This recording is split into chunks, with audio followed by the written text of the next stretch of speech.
Owens Thomsen, our Chief Economist and Strategist at Crédit Agricole Private Banking in Switzerland, joins us today to focus on Italian elections to be held on the 24th and 25th of February. Marie, welcome back to the studio. Thank you so much. Marie, the polls have slipped a bit for Prime Minister Mario Monti. What impact would that have on the reform programme? Yes, I mean, we haven't had any official polls since the 9th of February because there's a polling ban ahead of the elections. But indeed, in the last official polls, we could see that Berlusconi was gaining points, but he was still in second place behind Bersani and ahead of Monti. So what one can hope for in this situation is that it pushes Bersani into a coalition with Monti. And that would actually be favorable because Monti could probably keep the leftist smaller parties that are arguably not pro-Euro and less pro-reform, could keep those parties into check. But the danger, of course, is that it dilutes the majority that the new government could have. And it's extremely important for Italy that they get a strong government and that this government has a majority, preferably in both the chamber and in the Senate, without which it would be really difficult for them to pursue the reform agenda that Monti has so successfully launched. Italy is lumbered by a very heavy debt, yet your in-depth analysis sets it apart from other European countries in need of financial support. Yes, I mean, they have a pretty strong net external financial position. So their debt situation is domestic. There's basically only Japan that has a more domestic debt than Italy. So that makes them less vulnerable, of course, to than other countries. The issue is the size of the debt, nevertheless, because, of course, on such a size of debt, they pay an enormous amount of interest rate. And they need to have relatively low interest rates in order for the debt funding not to become a problem.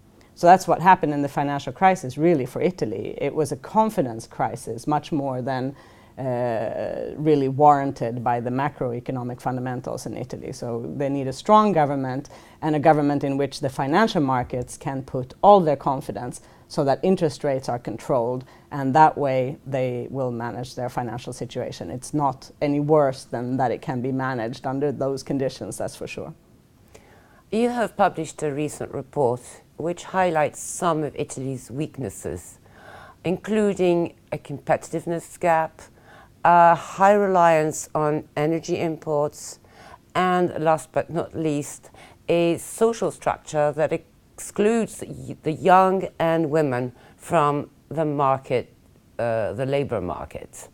Can you explain to us what is the most crucial issue in there? Well, most crucial, I don't know. I think, of course, the energy dependency is very crucial, but hard to find a solution to in the near term, because obviously in Europe we don't have shale gas, and we've decided in Europe not to exploit it to the extent that the Americans do. And you know, would that even be possible in Italy? I don't think that they have that many reserves. So how to find a solution to the energy situation, that's definitely a long-term question. But they have certain tricks that they could pull out of the hat more short term, one of which would indeed be to try to get young people and more women into the labor market, because the labor force participation rate of those groups is very low compared to other European countries.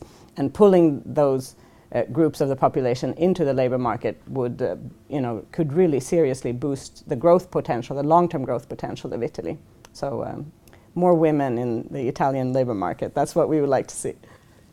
Marie, you believe that renewed confidence in the Eurozone would boost Italian financial markets?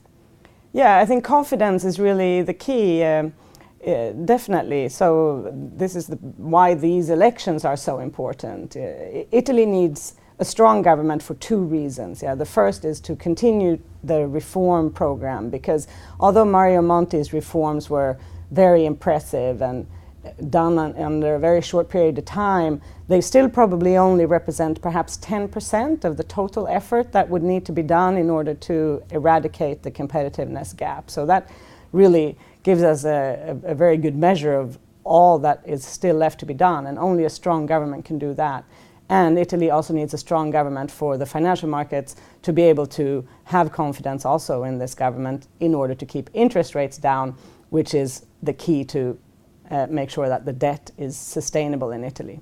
So let's really hope that these elections will produce a strong government. And although it's still definitely touch and go, anything could happen because there was a very large part of the population undecided and not even intending to vote on the latest polls. So the result is uncertain, but our bet is that we will still have a pro-reform and pro-Euro government in Italy at the end of the month. Marie, thank you very much for joining us today. My pleasure indeed. Thank you so much.